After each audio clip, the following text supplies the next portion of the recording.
हीना voice में आपका स्वागत है। रक्षाबंधन का त्योहार पास आते ही मुझे सबसे पहले बिलासपुर वाली बुआ जी की राखी के कुरियर का इंतज़ार रहता था। कितना बड़ा पार्सल भेजती थी बुआ जी। तरह तरह के विदेशी ब्रांड वाले चॉकलेट, गेम्स, मेरे लिए कलरफुल ड्रेस, मम्मी के लिए साड़ी, पापा जी के लिए कोई ब्रांडेड शर्ट। इस बार भी बहुत सारा सामान भेजा था उन्होंने। पटना और रामगढ़ वाली दोनों बुआ जी ने भी रंग बिरंगी राखियों के साथ बहुत सारे गिफ्ट भेजे थे। बस रोहतास वाली जया बुआ की राखी हर साल की तरह एक साधारण से लिफाफे में आई थी। 5 राखियां कागज के टुकड़े में लपेटे हुए, रोली चावल और 50 का एक नोट।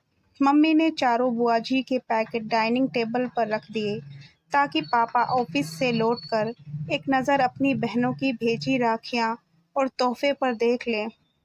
पापा रोज की तरह आते ही टेबल पर लंच बॉक्स का थैला और लैपटॉप के बैग रखकर सोफे पर पसर गए थे। चारों दीदी की राखियां आ गई हैं, मम्मी ने पापा के लिए किचन में से चाय बढ़ाते हुए कहा। आवाज लगाई थी, जया का लिफाफा दिखाना जरा। पापा जया बुआ की राखी का सबसे ज्यादा इंतजार करते थे और सबसे पहले उन्हीं की भेजी राखी कलाई में बांधते थे। जया बुआ सारे भाई बहनों में सबसे छोटी, पर एक वही थी जिससे विवाह के बाद से शायद कभी सुख नहीं देखा था। विवाह के तुरंत बाद देवर ने सारा व्यापार हड़प कर घर से बेदखल कर दिया था। तब से फूफा जी की मानसिक हालत बहुत अच्छी नहीं थी। मामूली सी नौकरी कर थोड़ा बहुत कमाते थे। बेहद मुश्किल से बुआ घर चलाती थी। इकलौते बेटे शाम को भी मोहल्ले के साधारण से स्कूल में डाल रखा था। बस एक उम्मीद सी लेकर बुआ जी किसी तरह जिए जा रही थी।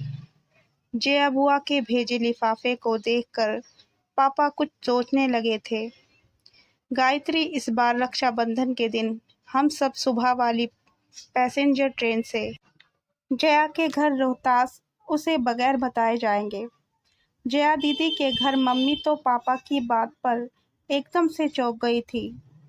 आपको पता है ना कि उनके घर में कितनी तंगी है। हम 3 लोगों का नाश्ता खाना भी जया दीदी के लिए कितना भारी हो जाएगा। वो कैसे सब कुछ मैनेज कर पाएंगी। पर पापा की खामोशी बता रही थी, उन्होंने जया बुआ के घर जाने का मन बना लिया है। और घर में ये सबको पता था कि पापा के निश्चय को बदलना बेहद मुश्किल होता है। रक्षाबंधन के दिन सुबह वाली पैसेंजर ट्रेन से हम सब रोहतास पहुंच गए थे। बुआ घर के बाहर बने बरामदे में लगी नल के नीचे कपड़े धो रही थी। बुआ उम्र में सबसे छोटी थी, पर तंगहाली और रोज की चिंता फिक्र ने उन्हें सबसे उम्र दराज बना दिया था। एकदम पतली दुबली कमजोर सी काया, इतनी कम उम्र में चेहरे की त्वचा पर सिलवटें साफ दिख रही थी। बुआ की शादी का फोटो एल्बम मैंने कई बार देखा। शादी में बुआ की खूबसूरती का कोई जवाब नहीं था। शादी के बाद के 11 वर्षों की परेशानियों ने बुआ जी को कितना बदल दिया था। बेहद पुरानी घिसी सी साड़ी में बुआ को दूर से ही पापा मम्मी कुछ क्षण देखे जा रहे थे। पापा की आंखें डबडबा सी गई थी। हम सब पर नजर पड़ते ही बुआ जी एकदम चौंक गई थी। उन्हें समझ नहीं आ रहा था कि वो कैसे और क्या प्रतिक्रिया दे। अपने बिखरे बालों को संभाले या अस्त व्यस्त पड़े घर को दुरुस्त करे। उसके घर को तो वर्षों से कोई मेहमान नहीं आया था। वो तो जैसे जमाने पहले भूल चुकी थी कि मेहमानों को घर के अंदर आने को कैसे कहा जाता है। बुआ जी के बारे में सब बताते हैं कि बचपन से उन्हें साफ सफाई और सजने संवरने का बेहद शौक रहा था। पर आज दिख रहा था कि अभाव और चिंता कैसे इंसान को अंदर से दीमक की तरह खा जाती है। अक्सर बुआ जी को छोटी मोटी ज़रूरतों के लिए कभी किसी के सामने तो कभी किसी के सामने हाथ फैलाना होता था। हालात ये हो गए थे कि ज़्यादातर रिश्तेदार उनका फ़ोन उठाना बंद कर चुके थे। एक बस पापा ही थे जो अपनी सीमित तनख्वाह के बावजूद कुछ ना कुछ बुआ को दिया करते थे। पापा ने आगे बढ़कर सहम सी गई अपनी बहन को गले से लगा लिया था। भैया, भाभी, मन्नू, तुम सब अचानक आज सब ठीक है ना? बुआ ने कांपती सी आवाज में पूछा था। आज वर्षों बाद मन हुआ राखी में तुम्हारे घर आने का, तो बस आ गए हम सब। पापा ने बुआ को सहज करते हुए कहा था। भाभी आओ ना अंदर, मैं चाय नाश्ता लेकर आती हूँ।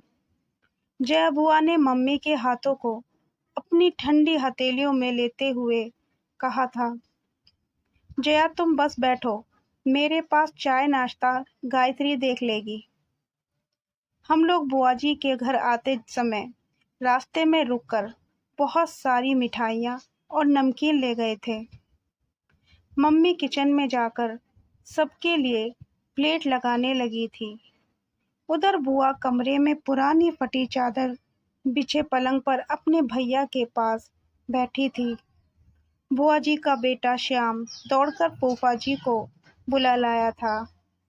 राखी बांधने का मुहूर्त शाम 7 बजे तक का था। मम्मी अपनी ननंद को लेकर मॉल चली गई थी, सबके लिए नई ड्रेसेस खरीदने और बुआ जी के घर के लिए किराने का सामान लेने के लिए। शाम होते होते पूरे घर का हुलिया बदल गया था। नए पर्दे, बिस्तर पर नई चादर, रंग बिरंगे डोरमैट और सारा परिवार नई ड्रेसेस पहनकर जच रहा था। न जाने कितने सालों बाद आज जया बुआ की रसोई का भंडार घर लबालब भरा हुआ था। धीरे धीरे एक आत्मविश्वास सा लौटता दिख रहा था बुआ के चेहरे पर सच तो ये था कि उसे अभी भी सब कुछ स्वप्न सा लग रहा था। बुआ जी ने थाली में राखियां सजा ली थी, मिठाई का डब्बा रख लिया था। जैसे ही पापा को तिलक करने लगी, पापा ने बुआ को रुकने को कहा। सभी आश्चर्यचकित थे। 10 मिनट रुक जाओ, तुम्हारी दूसरी बहनें भी बस पहुंचने वाली हैं। पापा ने मुस्कुराते हुए कहा तो सभी पापा को देखते रह गए।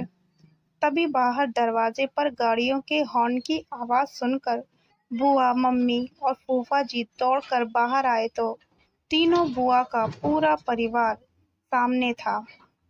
जया बुआ का घर मेहमानों से खचाखच भर गया था।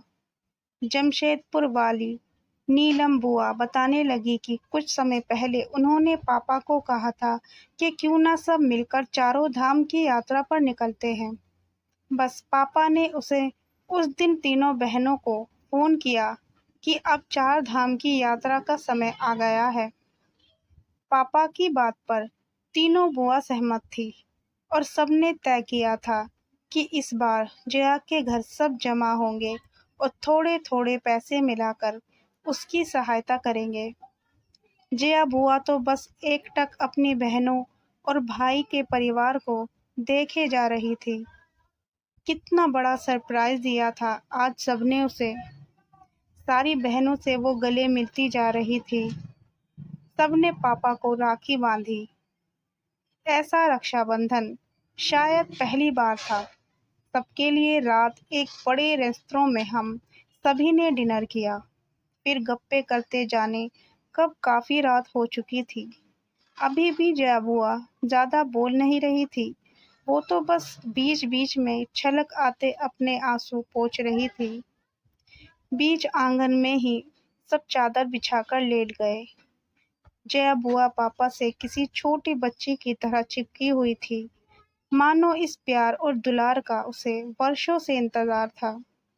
बातें करते करते अचानक पापा को बुआ का शरीर एकदम ठंडा सा लगा तो पापा घबरा गए थे। सारे लोग जाग गए पर जया बुआ हमेशा के लिए सो गई थी। यह सब देखकर पूरा माहौल मातम में बदल गया और सब लोगों का रो रो कर बुरा हाल हो गया। तो पता चला कि बुआ काफी दिनों से एक बीमारी से जूझ रही थी, लेकिन शायद अपनों को देखने की खुशी रह गई थी। पापा की गोद में एक बच्ची की तरह लेटे लेटे वो विदा हो चुकी थी। कहानी पसंद आई हो तो वीडियो को लाइक और चैनल को सब्सक्राइब ज़रूर करें।